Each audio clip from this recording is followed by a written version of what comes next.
உலகெங்கும் உள்ள சினிகேசி நேயர்களுக்கு வணக்கம். திரை பொக்கிஷம் அப்படிங்கிற நிகழ்ச்சியில் ஏற்கனவே வெளியாகி வெற்றி பெற்ற படங்களை பற்றிய சில சுவையான தகவல்களை உங்களோடு பகிர்ந்து கொள்ள இருக்கிறேன். வானத்தை போல இந்த படம் இளைய தளபதி விஜயின் நடிப்பில் வெளியான கண்ணுக்குள் நிலவு, இளைய திலகம் பிரபு நடிப்பில் வெளியான திருநெல்வேலி, KR இயக்கத்தில் வெளியான காதல் ரோஜாவே ஆகிய படங்களோடு 2000ஆம் ஆண்டு பொங்கல் என்று வெளியானது. 25 ஆண்டு நிறைவு செய்த இந்த படத்தை பற்றி சில தகவல்கள். விஜயகாந்த் நடிப்பில் 92 வெளியான படம் சின்ன கவுண்டர். இந்த படத்தில் இடம்பெற்ற 2 பாடல்கள், ஒன்று கண்ணுபட போகதையா, இன்னொன்று வானத்தை போல. இந்த 2 பேரிலுமே ஒரே சமயத்தில் 2 படங்கள் தயாரானது. 2மே கிராமத்து சப்ஜெக்ட், 2லுமே விஜயகாந்த் ஹீரோ, அதிலும் 2லுமே இரட்டை வேடம். ஒரு படத்தை தயாரித்தவர் RB சௌத்ரி, இந்த படத்தை தயாரித்தவர் ஆஸ்கார் ரவிச்சந்திரன், இயக்கியவர் விக்ரமன். விக்ரமன் 96இல் பூவனுக்காக, 97இல் சூரியவம்சம், 98இல் உன்னிடத்தில் என்னை கொடுத்தேன், அந்த வரிசையில் 99 இந்த படத்தை வெளியிட திட்டமிட்டிருந்தார். 2 படம் ஒன்றாக வந்தால் வெற்றியை பாதிக்கும் என்று கருதி RB சௌத்ரி, நான் தீபாவளி ரிலீஸ் செய்கிறேன், நீ பொங்கல் ரிலீஸ் செய்ய என்று சொன்னார். RB சௌத்ரி சொன்னால் விக்ரம் தட்டமாட்டார். அதன் காரணமாக இந்த படம் 2000 ஆண்டு பொங்கலுக்கு மாற்றப்பட்டது. 2000ஆம் ஆண்டு பொங்கல் ஜனவரி 15. இந்த படம் 14 அன்று வெளியானது. மற்ற படங்கள்லாம் 15 வெளியானது. 2000ஆம் ஆண்டு என்பது புது நூற்றாண்டுக்கு முதல் வருடம் மட்டுமல்ல, புது ஆயிரத்துக்கு முதல் வருடம். அதனால் புத்தாயிரத்தில் வெளியான முதல் தமிழ் படம் என்ற பெருமை இந்த படத்தில் கிடைத்தது. இந்த படத்தின் கதை, விஜயகாந்த் தன் 3 தம்பிகளோடு வசித்து வருகிறார். தம்பிகளுக்காக தன் காதலித்து பெண்ணை தியாகம் செய்துவிட்டு திருமணம் செய்து கொள்ளாமல் வாழ்கிறார். அவருடைய தம்பிகளாக இன்னொரு விஜயகாந்த், இன்னொரு தம்பியாக லிவிங்ஸ்டன், இன்னொரு தம்பியாக பிரபுதேவா. விஜயகாந்த் மீனாவையும், லிவிங்ஸ்டன் அஞ்சு அரவிந்தையும், பிரபுதேவா கௌசல்யான் திருமணம் செய்துள்ளார்கள். திருமணத்துக்கு பிறகு அண்ணன் பிரிந்து விடுவார் என்று எதிர்பார்க்க எந்த சந்தர்ப்பத்திலும் அந்த 4 பேரும் பிரியவே இல்லை என்பதுதான் இந்த படத்தின் சிறப்பம்சம். விக்ரமன் விஜயகாந்தின் கதையை சொல்லும் பொழுது 4 சகோதரர்கள் இவர் பிரியவே இல்லை, இதுதான் ஒரு லைன் என்று சொல்லியிருக்கிறார். கொஞ்சம் வித்தியாசமான சப்ஜெக்டாக இருக்கு, டெவலப் பண்ணுங்க விஜயகாந்த் சொல்லி அந்த கதையை நினைத்தார்.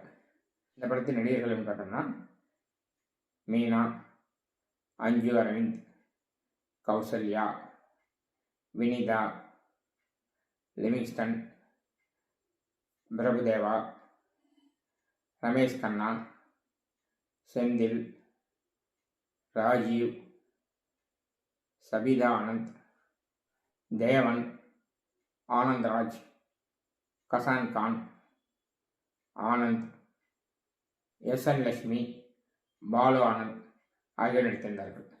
இப்படி பெரிய நட்சத்திர பட்டாமே படத்தில் நடித்திருந்தார்கள். அதனால் டைட்டில் உங்கள் அபிமான நட்சத்திரம் நடிக்கும் என்று ஒரே வரியில் முடித்திருப்பார் விக்ரமன்.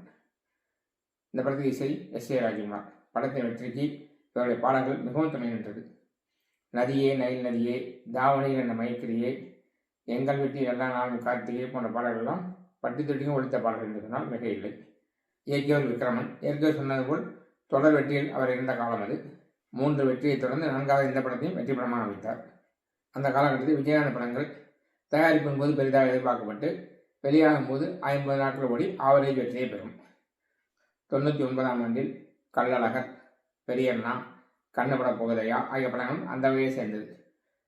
விஜயகாந்த் பிளாக் பஸ்டர் கொடுக்க மாட்டாரா, மாபெரும் வெற்றி வராதா என்ற விஷயமெல்லாம் இயங்கிக் கொண்ட காலத்தில் வெளியாகி இந்த படம் மாபெரும் வெற்றியாக அமைந்தது.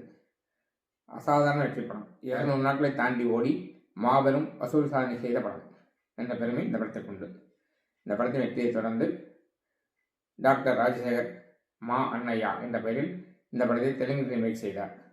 அங்கும் இந்த படம் மாபெரும் வெற்றி பெற்றது. அதைத் தொடர்ந்து விஷ்ணுவர்தன் எஜமானரு என்ற பெயரில் இந்த படத்தை கன்னடத்தில் ரீமேக் செய்தார். தமிழில் பிரசாந்த் நடிப்பில் வெளியான வைகாசி பந்தாய் இயக்கிய ராதா பாரதி இந்த கன்னட ரீமேக்கை இயக்கினார். கன்னடத்தில் இந்த படம் மாபெரும் வெற்றி படமாக இருந்தது. இப்படி கற்றவருக்கு சென்ற இடமெல்லாம் சிறப்பு என்று சொல்வது போல இந்த படம் சென்ற இடமெல்லாம் வெற்றி கொள்கிறது. விஜயகாந்த் நடிப்பில் தனி முத்திரை வைத்திருந்தார் என்று சொன்னால் மிக இல்லை. இந்த படத்தில் எல்லோருமே பாசிட்டிவ் கேரக்டர்கள். தேவன், ஆனந்த்ராஜ் போன்ற வில்லன் போல் வந்து அவர்களும் மனம் மாறிவிடுவார்கள். படத்துக்கு வில்லன் வேண்டுமே, சண்டை காட்சி வேண்டுமே என்பதற்காக உருவாக்கப்பட்டதுதான் கசான் கான் கேரக்டர். அதனால் கிளைமாக்ஸில் சண்டை வந்து வரும். அந்த சண்டை கூட விஜயகாந்த் விரும்பவில்லை. ஆனால் விக்ரமன் விஜயகாந்த் படத்தில் சண்டை இல்லாவிட்டால் நன்றாக இருக்காது என்பதற்காக அந்த சண்டை காட்சியை வைத்திருந்தார். எல்லா நடிகரும் சொல்லிவிட்டு விஜயகாந்த் சொல்லவில்லை நினைக்க வேண்டாம்.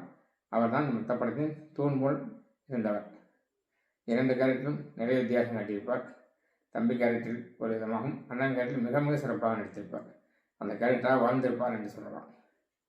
விஜயகாந்தே சொல்லியிருந்தார், என்னென்னமோ ட்ரெஸ் போட்டு எப்படி எப்படியோ சண்டை போட்டிருக்கேன், அந்த படங்கள்லாம் கூட ஒன்றுமே செய்யலை, அமைதியாக உட்காந்துருந்தேன், இந்த படத்தில் பெரிய பேர் கிடைச்சியா அப்படின்னு சொல்லியிருந்தார். இந்த படத்தில் பணியாற்ற கலைஞர்கள் எஸ்.என். லட்சுமி, கசான் கான், பாலு ஆனந்த் அவர்கள் இவர்களோடு என்றென்றும் தமிழ் மக்கள் மனதில் நீங்கா இடம்பெற்றுவிட்ட புரட்சி கலைஞர் விஜயகாந்த் என்ற மாமனிதர் ஆகியோர் நிலமிலே இல்லை, மறைந்து விட்டார்கள். இருந்தபோதும் இது போன்ற படங்கள் மூலமாக என்றென்றும் மக்கள் மனதில் அவர் வாழ்ந்து கொண்டே இருக்கிறார்கள். வெள்ளி விழா ஆண்டில் இந்த வெள்ளி விழா படத்தை நினைவு கூறுவதில் மிகவும் பெருமைப்படுகிறேன். மீண்டும் சந்திப்போம். இது போன்ற சினிமா செய்திகளை தெரிஞ்சுக்கிறதுக்கு இந்த சேனலை லைக் பண்ணுங்கள், ஷேர் பண்ணுங்கள், சப்ஸ்கிரைப் பண்ணுங்கள். கூடவே அந்த பெல் பட்டனையும் ப்ரெஸ் பண்ணுங்கள். எங்களுடைய வீடியோக்கள் உடனுக்குடன் உங்கள்கிட்ட வந்து சேரும். நன்றி.